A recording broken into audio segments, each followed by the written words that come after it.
In this video, let's see how to add one or more documents to multiple programs. Click on the Programs tab in the navigation bar.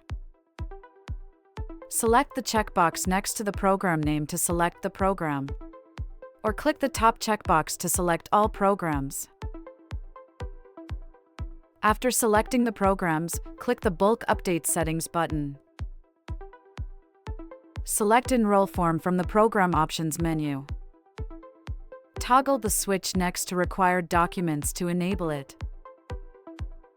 Toggle the switch next to eSignature Documents to enable it. Expand the Required Documents section by clicking on it.